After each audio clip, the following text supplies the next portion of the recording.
Welcome to the Love We Share for Entrepreneurship-Podcast, where we dive deep into topics around business strategy, female empowerment, and entrepreneurship education. We do this by sharing real stories, lessons learned, and useful tools that can help you follow your entrepreneurial path, make you smarter, and enable you to be more innovative. My name is Mareike Simtandile-Mgwelo, and I'm happy to be your host for this podcast. Thank you for listening and watching. And please don't forget to subscribe, like, and share my content, as it will help a great deal of spreading the message. And we are live. Thank you so much for making the time today. And welcome to the Love We Share for Entrepreneurship podcast. I have here with me Xolela Madlanga, the founder of Boss Eternal Pty Limited, that you have been working on for 9 years, and a very talented graphic designer with a passion for being an MC, spokesperson, and facilitator. And I think that we definitely share with one another. If I did my research well, then you grew up in KwaZulu-Natal before you went to study accounting at Nelson Mandela University in Gqeberha, and that's also where we met at an Enactus event. So Enactus, in that role that you did for Enactus, you inspired many students to improve the world through entrepreneurial action, and watching other people thrive in their own creative ways is one of your biggest whys that I got to witness a couple of times already. Welcome, Xolela. And for being my guest, thank you so much, and being here on the Love We Share for Entrepreneurship podcast and designing this pretty dress that I'm wearing for today's episode. How and when did you make art? So, when did you come up with this, and when did you start? Tell us a bit more about that. No problem. First of all, thank you for having me. I'm really excited to be here and to reconnect with you again after so many years. It's actually, I didn't remember how we met, but I'm so glad you reminded me. Very happy to be here. My journey in art actually began, I think it was in grade 9. We had one art class that we did, and one of the lessons our teacher taught us was about how develop people, use patterns to decorate their homes, how it's part of their culture, and the different colors they use. It was such a beautiful lesson. So one of the assignments we were given was to actually create our own pattern and then submit it, for grading. But I think the process of creating the pattern was so therapeutic, and I enjoyed joining shapes together and using pattern making as a way to tell stories, and that stayed with me the entire time. And I used to just doodle in class and just draw random shapes, fitting them together as an attempt to stay awake. Turns out I've had ADHD this whole time, so it all makes sense now that I couldn't sit still in class. And then it just, developed over the years, and people would see my work and be like, hey, your work would actually look nice on my face. Or have you thought about actually making prints that you can sell? Or I would love a t-shirt with one of your prints on it. And then it just, it gave me it gave me a career I didn't even think I could get into. So I think that's... Wow. So you're one of those founders that took the feedback of people very seriously, because then you made products after, you saw the demand on the market, and you saw that people want to wear your own designs, the creative ways of expression and, sourcing or channeling whatever you have in mind. So that's great. Thank you for sharing. And so what did you want to become when you were younger? Did you always knew that you had an entrepreneurial energy in you? That's a good question. I think I wanted to be a lot of things. I remember my biggest dream though was to become a TV presenter. That was number one. I just could never make it to the audition venues because they were so far away from home. But that was one. And I've always seen myself as a businesswoman. We even had, as kids, would play businesswoman, and we would collect brochures from the shops and we'd use them as if they were, our own products. It was so strange. We even had one client called Jabulani Tutoza, and that was our biggest client with kids. Also, you made that person up. We made that person up, and Totoza sounded fancy to us for some reason, so that was his name. And I think that was the influence of shows like Generations, and things like that. And I did try to sell stuff when I was a kid, but I never really. I don't think I saw myself as an entrepreneur until I got to varsity. I think that's where the bug hit me, and that was through Enactors. So I think the connection with entrepreneurship, I think I felt the connection more because they were linking in Actors links entrepreneurship with doing good. And I think for me that's why I was sold on it. And I saw a different side to them just making money, but it was about making a difference in people's lives. So that was the part I think that got me. And then through the years I also learned about now the business of art, which is completely different, has its own dynamics and is complicated. And also the people in charge of the spaces, all of those things. We are the original, the artists are the original. What do you call those people, who close and open doors for other people? What's that term? Gatekeepers. Ooh, Yes. oh, the gatekeepers. So the gatekeepers in art. There are so many. I think that was the biggest lesson is that it's not an easy industry to thrive in, but once you find your way, you become unstoppable.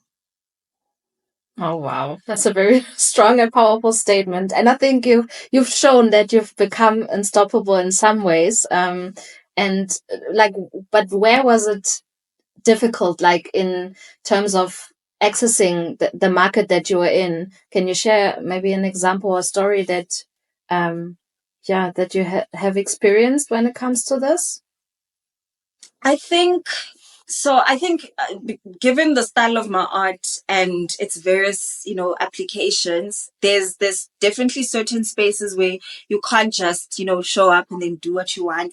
I think gallery spaces are a little bit more difficult to access, especially if your art is not very conventional, or it just depends. And then so it's about connections, and it's a little more complicated. And then you also have to be careful of how you present yourself as an artist, because that also affects whether galleries take you or not, and whether your art sells and how much it sells for.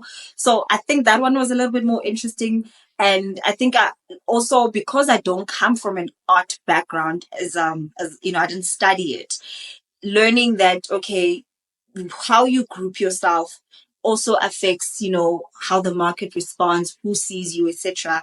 So I can identify myself as a commercial artist 100% because that's the space I'm in. And I think it has a little bit more freedom in terms of how I express myself and where I want to put my art and make it available.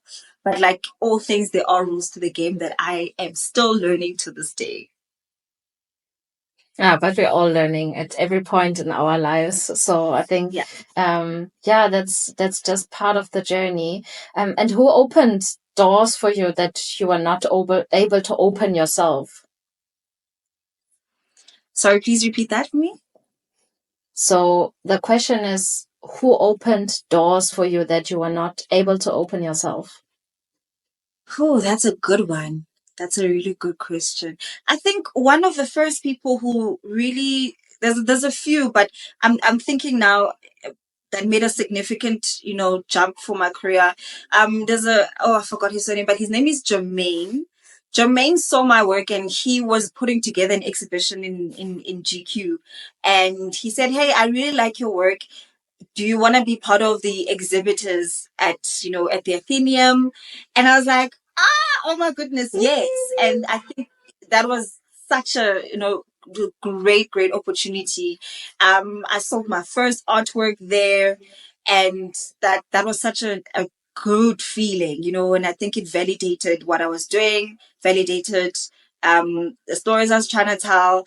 But I think it also did something amazing for me because there was there was artwork that was so personal to me that I got to share with the world, and in a style that was not necessarily popular in the space that I was in. So that was amazing. And I think a second group of people will definitely be from Fabric Bank.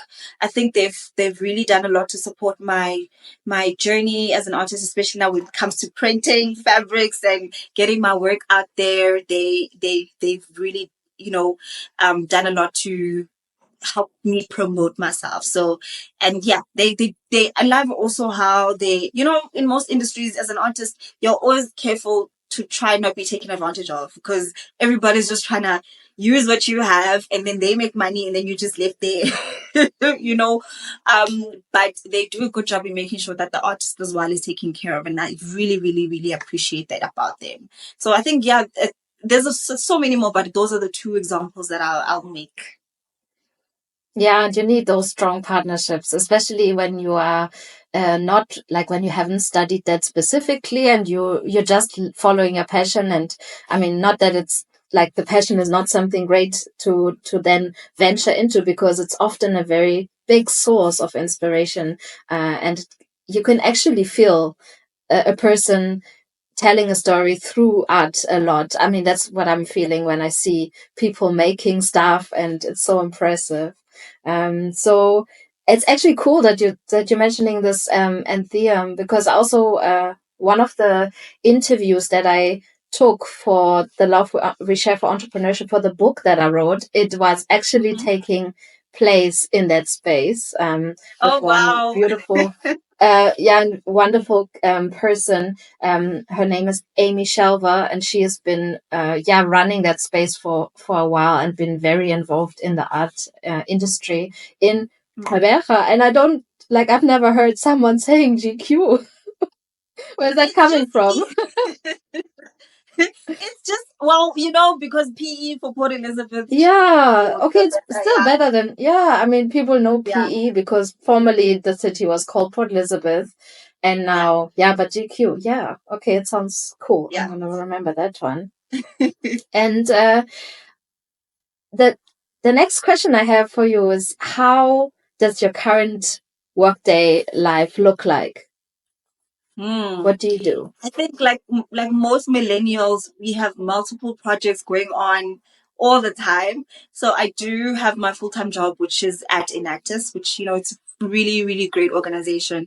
And then afterwards, I have to then do my and focus on my business on the art side. So that's what it is. So I think most of the time I'm trying to get back into the gym now, so that's part of my routine. Start the day off with meetings. I look forward to food a lot, so that's a paramount activity in my day.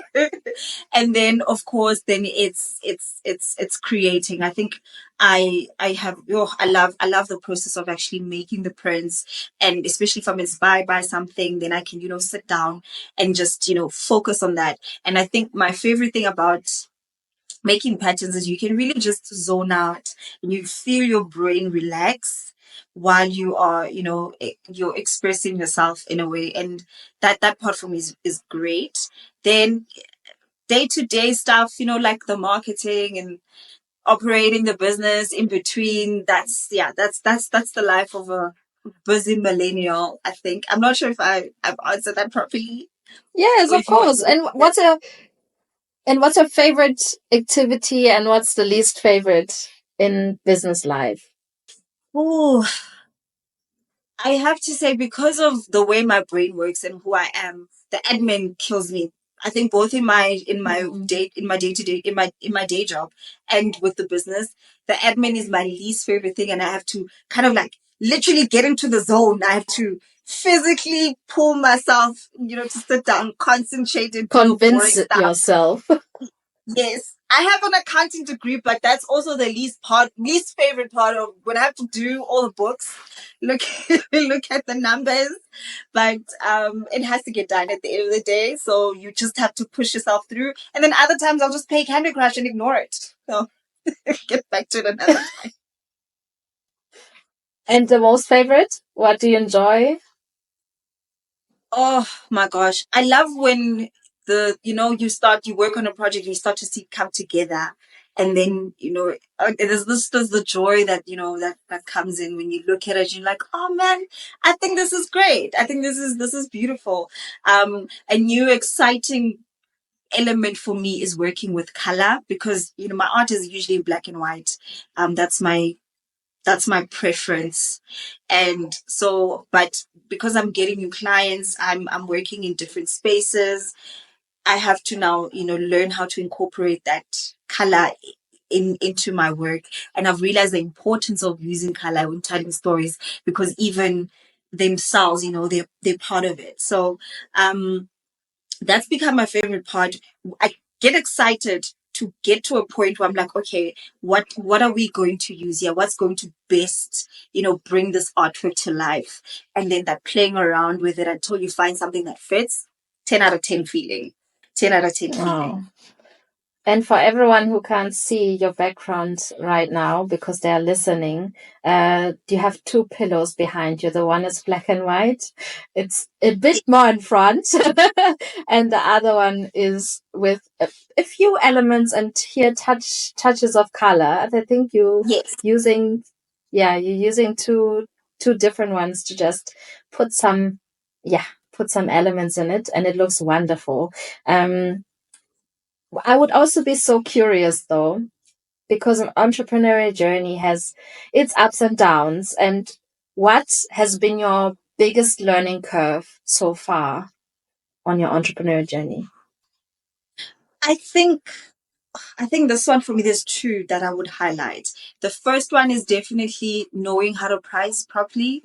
Um, and I- I've learned that especially because you work for yourself, you have to be able to separate your own biases and your own biases and your own feelings about pricing out of that. That's not where they belong, but you should be very logical in how you price. Look at what others are doing, what the industry says, then actually use the accounting of it, calculate the time, the materials, everything else that comes into it, and price properly so that you actually make a profit from your business. I think, like a lot of artists, my sin has been, oh, it's not about the money. Oh, I just want people to also have access to my work. But the truth is, art is expensive. The creative industry is not cheap because it takes so much time and effort and energy to create, and you have to be able to make a living out of the work that out of the work of your hands. And that took so long for in my head to click that, look, your art has to feed you. Your business has to feed you. If it's not feeding you, you have a hobby, you don't have a business. This is just something you're doing for fun. So Hmm. I had to, get out of that mentality. And as a cheapskate myself, I try not to be anymore. But I had to be like, look, you are not your target market. Me, myself, I'm not the target market for my work. I can't afford my work. So I need to sell to people who can actually afford my work and not look inward for that. And that was a great wake up call. The second part was definitely not being and myself being the obstacle to my own progress. So being very aware of the things that I need help with, being aware of things where I lack in and I need to work on. Not being afraid to actually go out, write proposals, pitch my work, put myself out there, and not be, scared what people will say. Because unfortunately, as confident as I always thought I was, when it came to business, I was a little bit more timid. So learning to, Hmm. be bolder in my approach and not let the no's, deter me from actually pursuing things that I want. That was a huge, huge lesson. And I think, you know, um, I want to approach how I run my business, how I share my work with a childlike fearlessness. And that's been a key thing I've been trying to work on lately. That sounds like something you can just write on your mirror or something to read over and over. That statement of Yeah. like, this is actually cool. I like this. And you need this. I also feel sometimes when there's something that's so dear to your heart Mm-hmm. that it takes so much more courage also, like out of you to then put it out there because it's something that you are scared of maybe getting criticized for, but there's all these opinions out there anyways. So I think just forgetting that element of it and just doing what you love, I think it's worth a lot. Truly. Um, Yeah, truly. I think another thing that's yeah. helping me like get over the, oh, people are gonna laugh at what I put out or whatever, is thinking like there's one of my favorite podcasts is called The Big Flop. And they just highlight, mistakes that companies, individuals, famous people have made. And, some of them have come out of it, scatheless. They're fine. So one episode, they touched on how McDonald's developed this burger. They spent $100 million on developing a burger targeted at adults and trying to make it a fancy thing. And it bombed. It was terrible. They had to, within a year, toss that idea aside after $100 million. And I was like, if they can make a mistake like that and survive, you need to give yourself permission to try and fail and not see that failure as, a ding don't let it mark you as a person, but it's just a learning curve. And at least you can't make $100 million mistakes. Your mistakes are just 2,000 rand. It's fine. You'll recover. You will recover from this. Yeah, you will. So having your own budget set for like, actually, let me just play around here and see, because sometimes it often becomes also even better than we expected. So the worst is not trying it at all and just thinking about it the whole time because it takes so much headspace. I agree. Yeah. Yeah. And Xolela, what does success mean to you?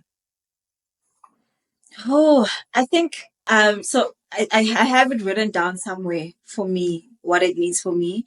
And I think, okay, I'm gonna try to remember what specifically says, but I know that I want to be able to have a very comfortable life, to support myself, my family more, in particular, support myself and my family. I want to be able to have enough from the work of my hands. I also want, to be able to create things that bring people joy. I think that, that would make me feel accomplished when people see my stuff. It triggers something in them. It's something they can appreciate and it gives them joy. That's it. So definitely being able to provide, bringing joy to people through my work, and I think inspiring other people to be, able to pursue their journeys. I think those would be the three things I would say would highlight success. Hmm. Wonderful. I definitely felt good when, putting on this dress this morning when I got ready for the day. So thank you. Already Oh one my gosh, life and I'm touch. so glad it fit. I was so scared. I was like, I don't want this to go all the way to Germany and it doesn't fit. I would have been so mad.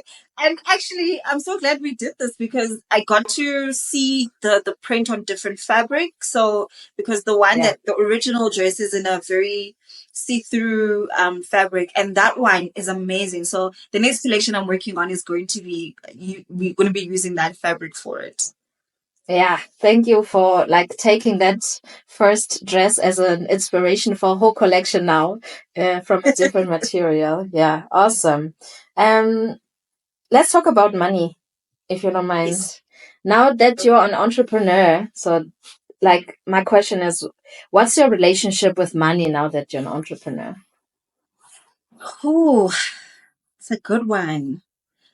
I think when you're an entrepreneur, you have to start thinking about the cost of everything. And then it's thinking about how you're going to cover those costs.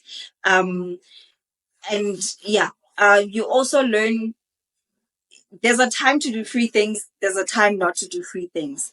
And you have to get to a place where you're comfortable saying no to some opportunities because they don't pay well. So I think my if I to sum it up, my approach is not from a place of desperation anymore, but I have to be very critical about what money I'm getting, what's this money going to do, and am I willing, to lose it if I had to on something. I think, yeah, yes, and the numbers also matter. I think for me in the beginning they didn't, but numbers matter, and that's a big deal. That's a big deal for any business owner.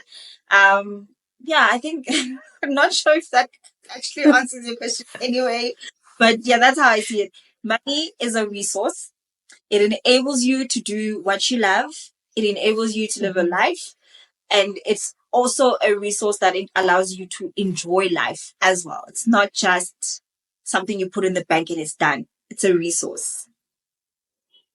Yeah, it needs to be invested and saved in some other ways. So, what is it that you invest on or save on? Like, how do you make that decision? Sure. Okay. I think given the stage where my business is, a lot of what I want to accomplish now is invest in a lot in product development. There's so many other applications I want to do for my artwork. So I've been trying to put my energy into that and the funds into that. So like my last collection with the scarf, fully funded by myself with support from Fabric Bank, in the early stages, and that was a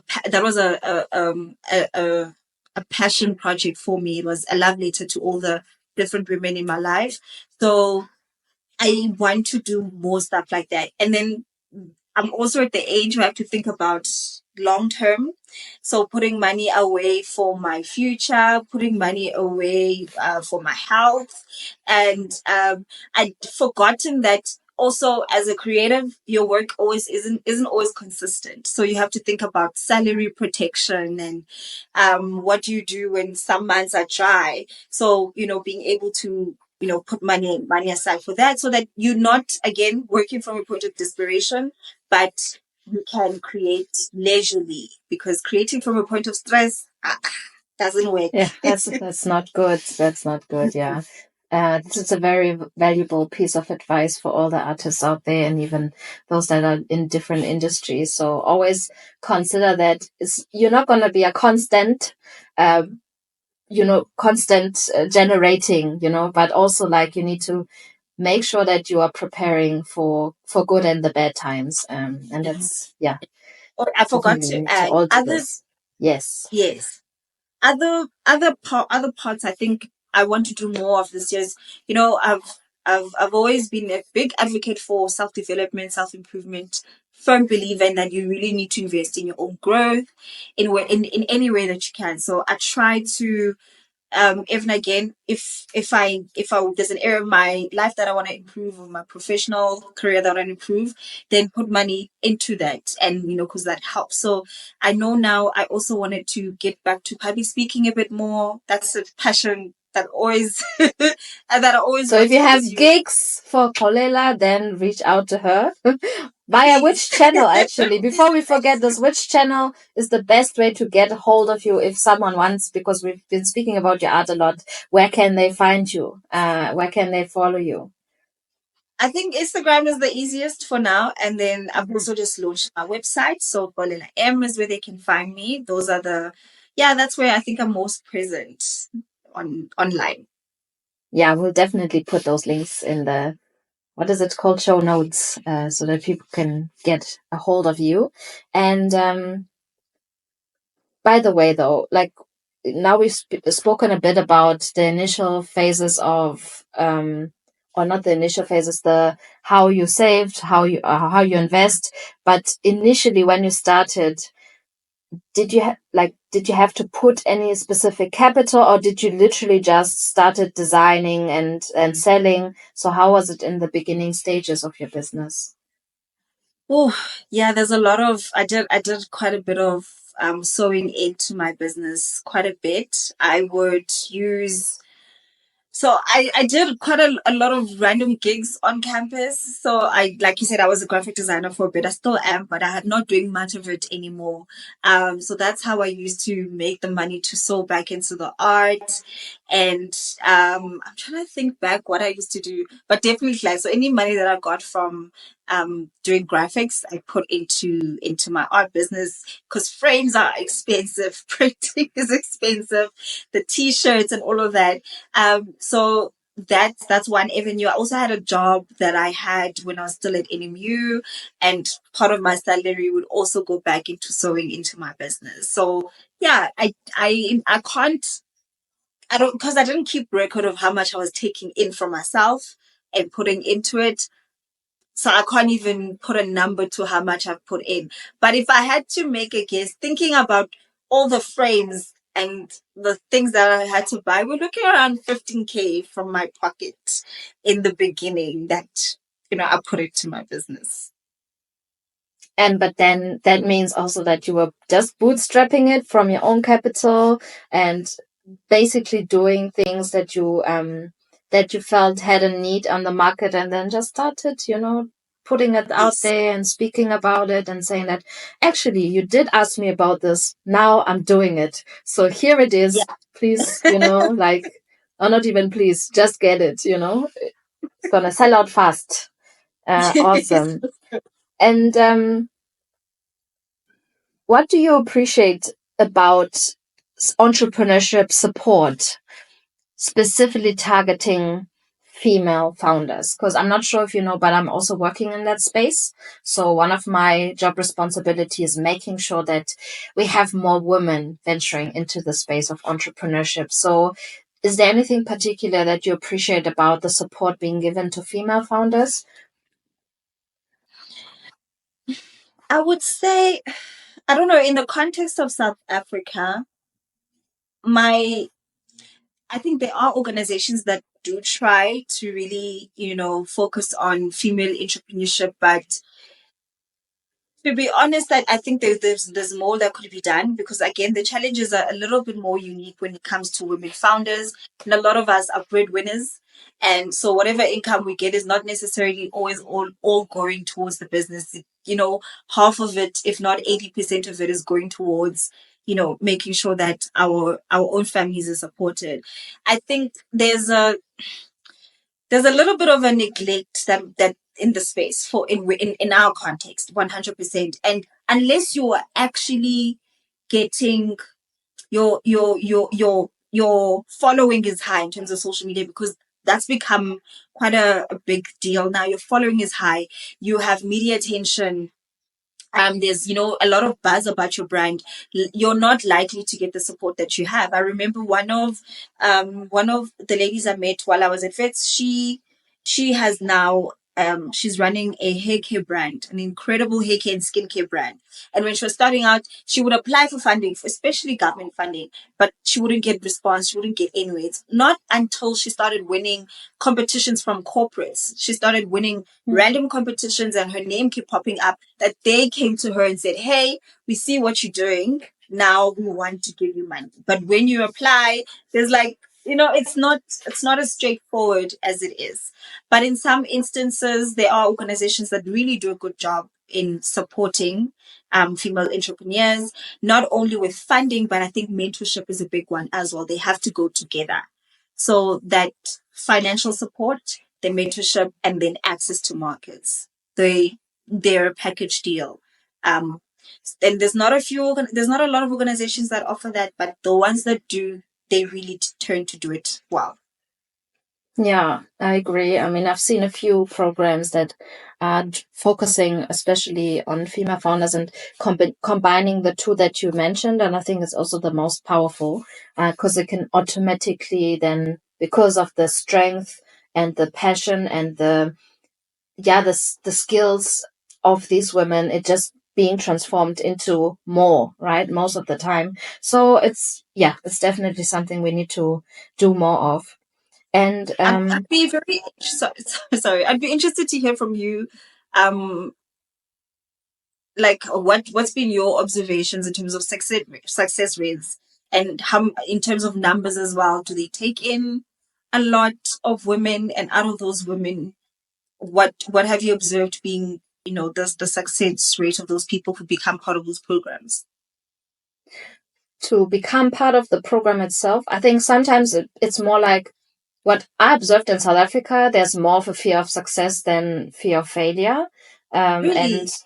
yeah, like I've seen women that underestimate their own power sometimes. And once they actually do take that, they will excel in the field, and also encourage more women following. So I think it's more like I'm not a big numbers person, so I can't really say like this is but what I've definitely observed is that if you see someone else, right, has done it, it's a very big source of inspiration for those coming after that person. So that's why it's so crucial to, once you've found someone, right, that says, here, I'm also willing to be that role model, inspire others, and just, pass on some of the expertise that I'm doing. So even what we are doing now, sitting in our both rooms and recording for the next generation to come of those female founders, willing to take the leap and just try out something, then definitely do it, and try and find the supporters and the people vouching for you, and also mentioning your name in rooms where you maybe cannot be at the moment. And that's what we need. So talking a bit more about the mentorship side of things, how have you found, so do you have mentors, and how did you find them? I think in different stages, I've had various mentors, and I'm in a stage right now where I have to look for a different one for the place that I'm in right now in my career. The mentors I found have always been incidental. So I think two that come up is there's a lady called Polile Maneli. She and her husband run a media company in Gqeberha. And then Melissa Dupriez, she was a marketing something or the other at Nelson Mandela Business School.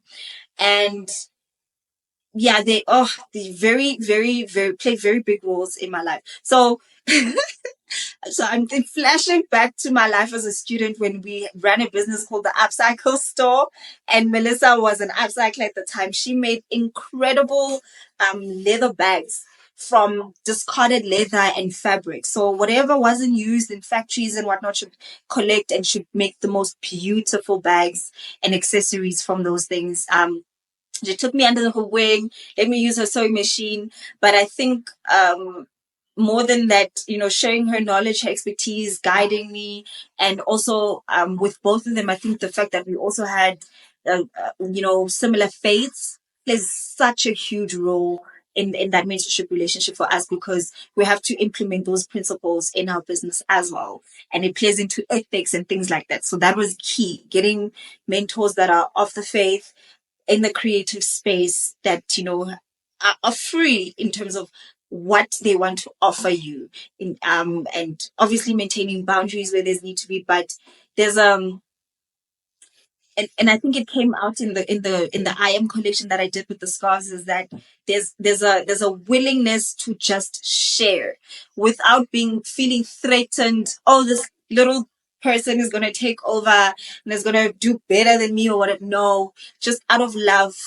And extending a hand when needed, sharing resources, connecting you with people who might be able to help you, and also the correction, them being able to say, hey, I see you doing this and I don't think this is the right move for you, so what are you doing? Let's talk about the steps you're making now. I don't think this is right. Challenging you on the journey. Yeah, I mean, Yes. sometimes that's needed. And also just to understand, like, there might be motivations, definitely valid, but sometimes it's also not, maybe because they have known you for a bit, they maybe noticed, okay, maybe this is not the true, like, you, or they've picked up something. So definitely it's good to actually listen sometimes, and just give it a bit more thought. Yeah. But of course, you don't have to take all the criticism or all the feedback Yes. close to your heart. But if you know that the person really means so well, right? Or the intention behind it is good, then yeah, definitely listen. 100%. Awesome. 100%. Yeah. Yeah. I think they've also made me realize that it's you in terms of just legacy building as well. It's important to have people that you are ushering into as well. That you have people that you are sharing knowledge with, people that you mentor as well as best as you can, and gotta help the next generation in whatever way that you can. So that's it. Yeah, I loved every bit of it, and a part of me wants to keep them as my council of women, just all the time, call them about any random thing, but they have lives. It's actually funny because that is what I was gonna ask next. So when did you last empower someone, on their entrepreneurial journey, or like when did you last empower someone else, and what did you do?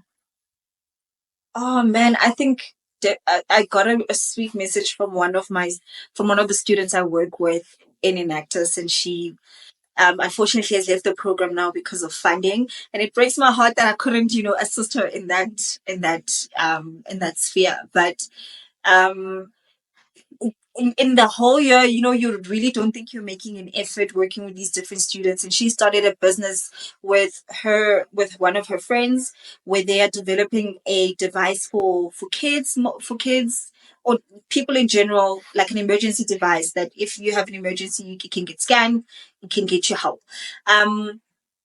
And she wrote me a message like, oh, thank you so much for the support, and giving me confidence. I think that was a big thing for me, is Wow. inspiring confidence in her, because that was a big thing for me as a child, having someone actually give me advice, give me encouragement and support enough that I can believe in myself.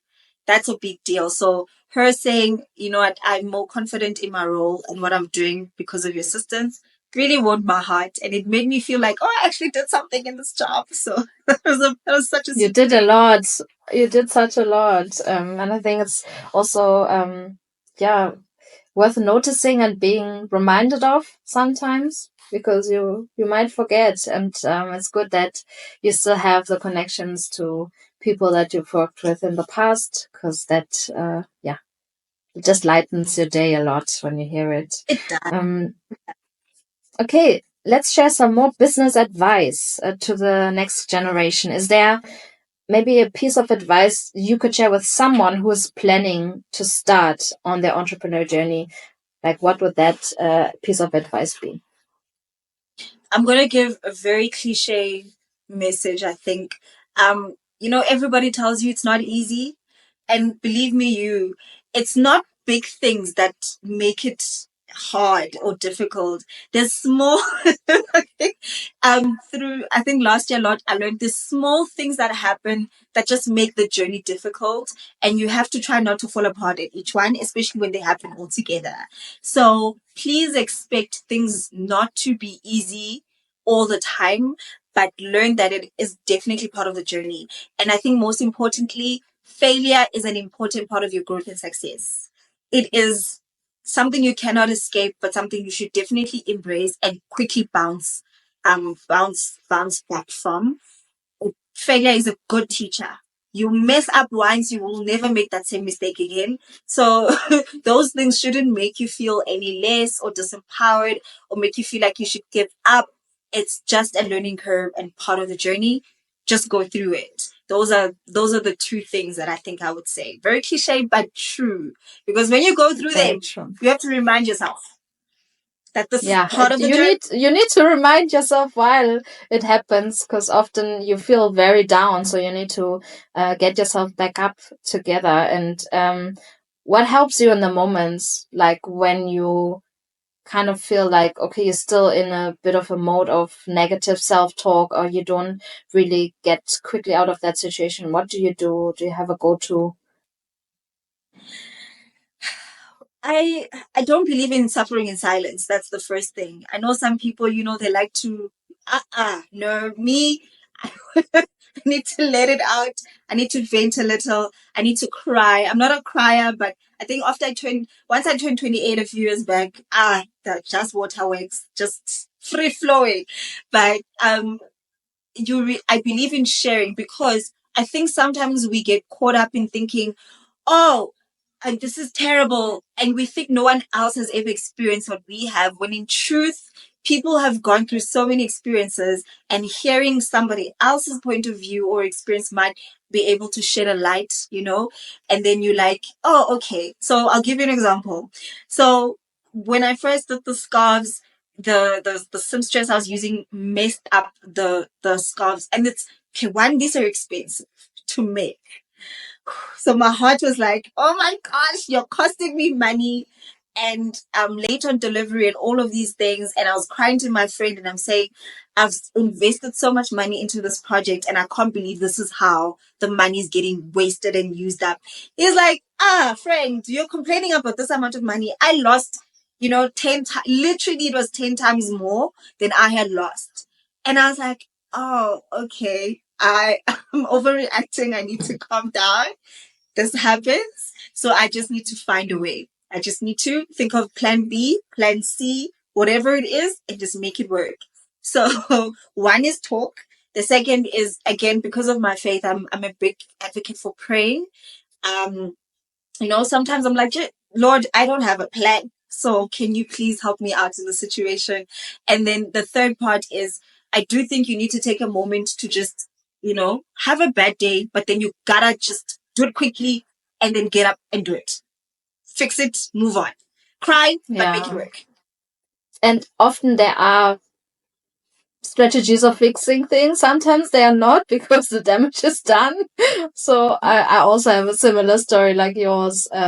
Brings me back to my time living in Lesotho and trying to organize a seminar a bit further away. So we also needed t-shirts, and my husband is still wearing that t-shirt today. And it's so it reminds me of that. Yeah, printing. I'm not going to mention any other details here, but yeah, definitely. And what would you say to those, Xolela, who are currently experiencing a difficult time in their business? Because we know that industry is definitely affected by everything that's happening in the world. So what can we give as hope to those? Again, I think I'm going to say something again cliche, because again it's true. I think cliches exist because they're true, and until you find yourself in the situation, you realize, oh, okay, I see it now. You have to remember your why. Definitely, why are you doing this? I think in the midst of things falling apart, that helps you, come back and be like, okay, this is why I'm doing this. This is why this is important. And I want to make a success of it. So the reason why you're starting will bring you back out of it. So definitely remember your why. And I think this is why most businesses say you need a strong why. Because when, the tough gets going, you go back and you're like, okay, this is what I'm trying to accomplish. And this is why I'm trying to do so. So I'm not going to give up just because of this one instance. However, I do think there are times when we need to throw in the towel, because sometimes you've tried, and obviously it's not working. It's not the right time. It's not the right space. Maybe you need to rethink the whole thing. Maybe there are times where you need to be like, well, we'll try that. Move on to the next thing. And that's okay.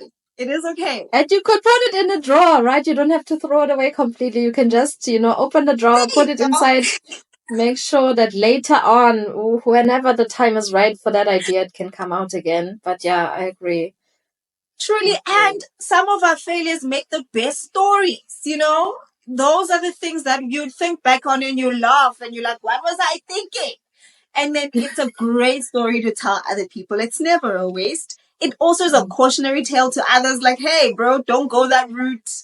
It's a bad road to go on. Yeah.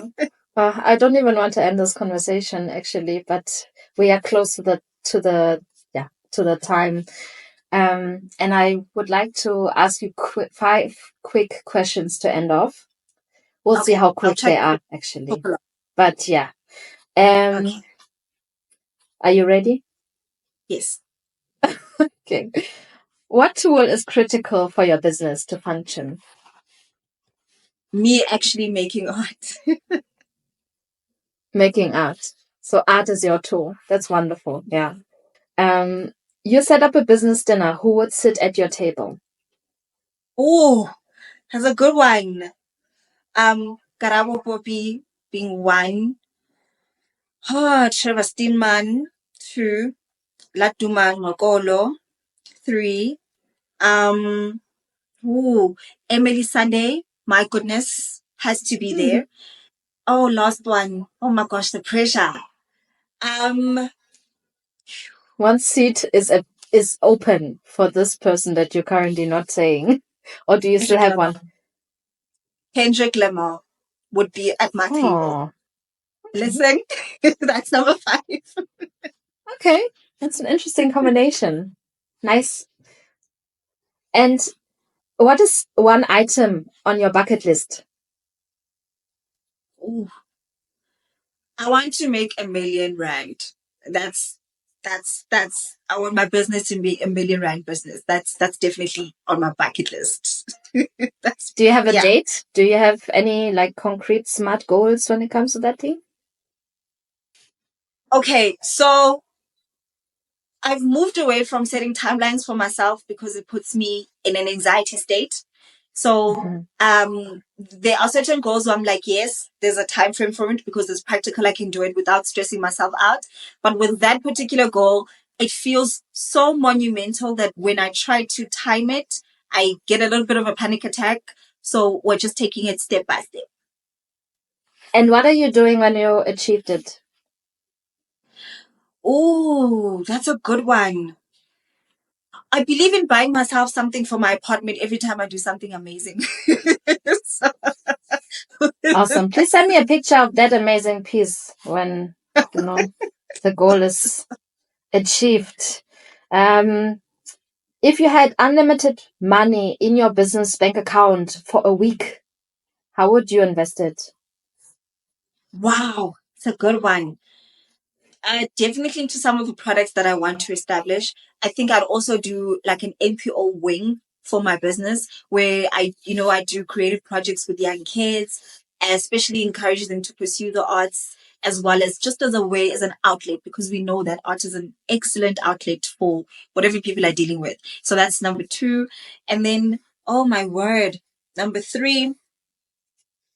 Oh, okay. I'm just going to stick with those 2 for now. I think those are the 2 things that I would do. Oh, can I do a shopping Wonderful. spree in there? Can I do a shopping spree in there just for funsies? Well, if it can be put on your business expenses, yeah, definitely. Fine, Wayne. Take it out. And finally, what do you love most about entrepreneurship? When you can never get too comfortable. You're always being stretched in all aspects of yourself. Creatively, financially, socially. It really is a whole, it's a whole rounded experience that stretches you in so many ways. And I think it promotes growth in a way that nothing else does. Whenever you think you've accomplished enough or you think you couldn't deal with this and you actually deal with it, it just makes you, it's an addictive process that breaks you and makes you, and, it makes you a better person all around it. Yeah. I think that's what I would say, yes, for sure. Oh, that sounds so beautiful. I've just received a quick question from someone who's also sitting in the room, who's one of those biggest fan of this project, for the love we share for entrepreneurship. And he would like to come back to your designs. Okay. Through you change the colors, you use a specific pattern that is common throughout your products. What or who inspired that? Sorry, please repeat that. So it looks like you have used a specific way, right, of like a specific pattern, even on my dress that I'm wearing. And that is, you can see it in various different products of yours. What or who inspired that? Oh, I love that. I love that question. So, I think I've said, yeah. So there's certain shapes, lines, and colors that are consistent in my prints, and they stem from I would say values and messages that I love talking about. So the first one is definitely legacy. I am obsessed with, how we humans pass on our legacy, and, my own legacy in terms of my family, and the type of legacy I want to leave behind when inevitably, I kick the bucket. So that's number one. Then the second one is a theme that's always been present in my life, which is the theme of leadership. And whether I'm in a position of a leader, which I find myself constantly in, and a role that has shaped me in so many ways. And then the third one, so it's leadership, it's legacy, and then I'm forgetting the third one has to do with lines. And I think that talks about our journeys as human beings. Mm. So whether it's a curved line, where the lines interact or, intersect, or they bounce off each other, it's all part of the human experience in the journey. So those are things that will always pop up in my artwork, because they are just things that are consistent, and that, are things I'm constantly exploring in my work and in my life. And in terms of colors, black and white forever. That is always my reference. And that can stay. Yeah. Oh my gosh, beautiful. I've been fighting for my life, not trying to do black and white in my own apartment, but black and white, because I always like to say it feels like a blank slate. So even when myself as an artist, I'm like, this is the message I want to convey. I always enjoy when people look at my work and they say, actually, when I look at this is what I see. This is what I'm experiencing. And I'm looking at this and it looks like that. And that brings me so much joy. And it also allows me to look at my work differently from the eyes of somebody else. So that's why I love black and white. It's just, it gives room and freedom for interpretation. So yeah. Thank you so much for filling this room with me in this podcast that I've been planning for a long time, but I needed to wait for the right time for this to actually become reality. Thank you so much for being one of my first guests here, and for sharing your story. And I look forward to still being part of your entrepreneurial journey, in some ways. And thank you so much. No, thank you. For thinking that I had something valuable to say. I think I appreciate that, and for having me as one of your guests. Really, really, really, really fantastic. I hope I didn't ramble too much. I know I have a tendency to do that, but I hope people can find croutons of wisdom somewhere. I'm sure they can. I definitely did. And you can now navigate them once again, right, to your channels. Like, say the name again. Say where they can find you. Sure. People can find me on Instagram at Xolela Madlanga. You can also check out my website, xolelaM.co.za. That's where you'll find, my recent projects, anything new that I'm working on, as well as my whole portfolio of things that I've worked on. And I'd love to hear from people. I'm also open to new ideas and projects. Also, if you need an MC for a fun event, a corporate event, I'm your girlie. Yay, most definitely. I've seen her on stage, and definitely we share this passion, and you definitely need to get her for your next event. Thank you. So remember that life is a story worth sharing. Continue to share yours with the world. And a big shout out to all those of us who follow the entrepreneurial journey. We need your valuable solutions to solve problems we're facing today and tomorrow. I'd love to hear your thoughts on this episode. Feel free to leave a comment and follow our social media channels that you'll find in the description. Keep well.